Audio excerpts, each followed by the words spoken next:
A study from a Pew Research journal says that a majority of college students have used dating apps, and of that majority, 85% have used Tinder. Recently, I've been assisting with a systematic review regarding objectification and sexualization, and in that research, I've come across many articles regarding Tinder. So in that interest, today we'll be discussing how interpersonal communication fits into the history, positive and negative regards of Tinder.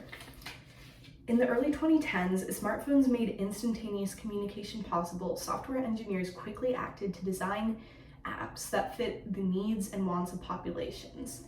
These are everywhere with us. I always have mine in my back pocket. I'm sure you do too, so it's very pertinent information. Many found dating platforms on the computer to be inconvenient as it just wasn't accessible to them all the time. So Sean Brad and Justin Mateen launched Tinder in 2012 to help make online dating for easier communication.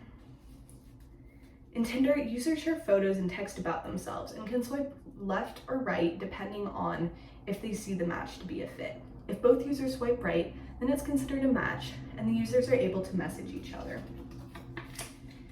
Recently, there have been many researchers who have been interested in the positive aspects of Tinder. First, Tinder allows people to connect and communicate with others that they might not otherwise have been able to connect with. Tinder eliminates the stress of being at the same place at the same time to connect with another individual. Tinder also allows people to see previously established relationships, perhaps a friendship, in a different light as they match on Tinder, and then a romantic relationship can begin. There's also a great deal of evidence that a majority of users on Tinder do want a genuine connection. In a 2017 cross-sectional study, Timmermans and colleagues saw that in Tinder users, they score higher on Big Five traits for openness and extroversion, two things that are predictive of wanting a genuine connection with other people. Additionally, Tinder allows people to disclose their likes and dislikes so that there's a greater chance when they begin communicating that they know a bit about each other and perhaps enjoy some of the same things. Well, researchers have found a lot of very positive effects of Tinder. One can't ignore the negatives that the app performs also. One critique that Tinder receives is that it's more of a game than a tool for serious connection. First off, it looks like a deck of cards, and therefore this game-like aspect makes people may not take the communication as seriously as they would in person.